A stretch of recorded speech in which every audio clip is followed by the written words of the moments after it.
সুপ্রিয় সুধীমণ্ডলী, আসসালামু আলাইকুম ওয়া রাহমাতুল্লাহি ওয়া বারাকাতুহু। প্রতি সপ্তাহের নিয়মিত আয়োজন লোকবাংলা টিভি ইউটিউব চ্যানেলের পক্ষ থেকে আমরা সমসাময়িক রাজনৈতিক বিষয় নিয়ে প্রতি শুক্রবার আপনাদের সামনে কিছু কথা বলে থাকি, কিছু আলোচনা রাখি। আশা করি আপনারা ধৈর্য সহকারে আলোচনাটি শুনবেন। আজকের এই কন্টেন্টটি ছোট্ট আকারে আমরা করতে চেষ্টা করব, হয়তো 3-4 মিনিটের একটি আলোচনা আমরা করব। কারণ ইউটিউব চ্যানেলে বৃহত্তর বেশি করে যদি আলোচনা করা যায়, সেই আলোচনাগুলো অনেকেই শুনতে চায় না। তাই ছোট্ট করে কন্টেন্ট তৈরি করলে ইউটিউব চ্যানেলের সবাই এটা দেখতে আগ্রহ প্রকাশ করে বিদায় আজকে আমরা খুব সংক্ষিপ্ত পরিসরে 2-4টি কথা বলতে চাই। সমসাময়িক রাজনৈতিক বিষয় নিয়ে আমরা আজকে জাতীয় পার্টি সম্পর্কে কিছুটা আলোচনা করব। আপনারা কয়েকদিন আগে পত্রপত্রিকা এবং বিভিন্ন ইউটিউব চ্যানেলের মাধ্যমে এবং ফেসবুকের মাধ্যমে লক্ষ্য করেছেন যে জাতীয় পার্টিকে ঐক্যবদ্ধ করার একটা পরিকল্পনা হাতে নেওয়া হয়েছে। সকল গ্রুপের জাতীয় পার্টিকে একীভূত করার একটা চিন্তা ভাবনা করা হয়েছে। বিশেষ করে এই চিন্তা ভাবনাটা করা হয়েছে বেগম রওশন এরশাদের নেতৃত্বে যে জাতীয় পার্টি, কাজী ফিরোজ রশিদ, সৈয়দ আবু হোসেন বাবলারা যে জাতীয় পার্টি বর্তমানে আছেন, সেই জাতীয় পার্টির পক্ষ থেকেই এই আলোচনাটি সূত্রপাত হয়েছে। আপনারা জানেন যে বাংলাদেশের রাজনীতিতে জাতীয় পার্টির চেয়ারম্যান হুসাইন মোহাম্মদ এরশাদ যখন তিনি মৃত্যুবরণ করেন, পরবর্তীতে জাতীয় পার্টির হাল ধরেন জিএম কাদের সাহেব। জিএম কাদের সাহেবের নেতৃত্বে যে জাতীয় পার্টি, বর্তমানে সেই জাতীয় পার্টির লাঙ্গল প্রতীক নিয়ে আছে। এই প্রতীকের বাইরে বেগম রওশন এরশাদ, কাজী ফিরোজ রশিদ, সৈয়দ আবু হোসেন বাবলা, ওনারা কিছু লোক মিলে একটা জাতীয় পার্টি ঘোষণা দিয়েছেন।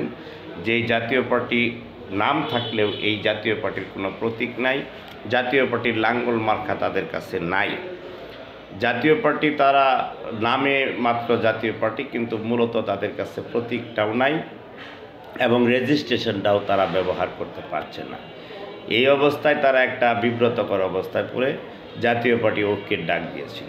বর্তমানে যে জাতীয় পার্টি বিভক্তি রয়েছে, একটি জাতীয় পার্টি হচ্ছে জিএম কাদের নেতৃত্বে, এটা লাঙ্গল প্রতীক নিয়ে রেজিস্ট্রেশন প্রাপ্ত।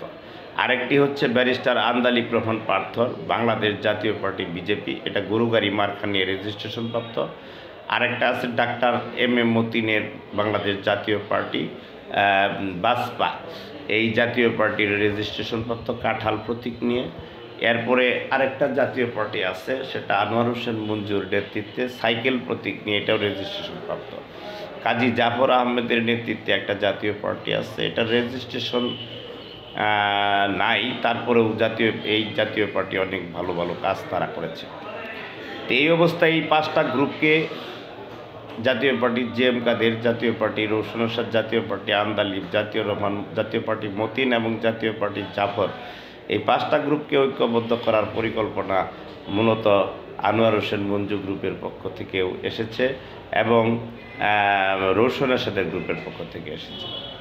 কিন্তু আমরা কি লক্ষ্য করলাম, সাংবাদিকদের সামনে ব্যারিস্টার আন্দালিব রহমান পার্থ তিনি পরিষ্কার করে দিলেন যে কাজী জাফর আহমেদের যে জাতীয় পার্টি এবং নাজিউর রহমান মঞ্জুর অর্থাৎ ব্যারিস্টার আন্দালিব রহমানের পার্থের যে জাতীয় পার্টি, এটা বৃহত্তর আন্দোলনে তারা শরীক ছিল।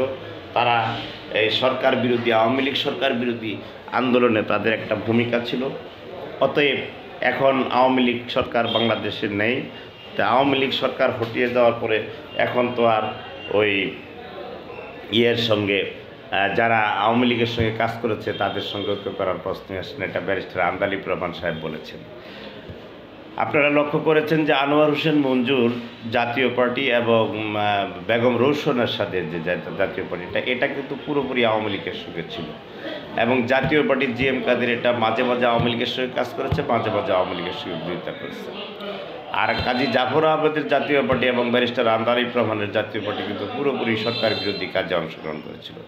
অতএব এখন যে মেরুকরণের চেষ্টা হচ্ছে, যারা বিপদগ্রস্ত বায়ে পড়ে গেছে, যারা সরকার বিরোধী আন্দোলনে ছিল না, সরকারের পক্ষে ছিল, তারা এখন ঐক্যবদ্ধ করতে চাইলেও সরকারের বিরুদ্ধে যারা ছিল তারা কিন্তু ঐক্যের জন্য রাজি হয়নি। অতএব জাতীয় পার্টির ঐক্য যে হচ্ছে না, এটাই পরিষ্কার, এটাই বাস্তব। ধন্যবাদ সবাইকে।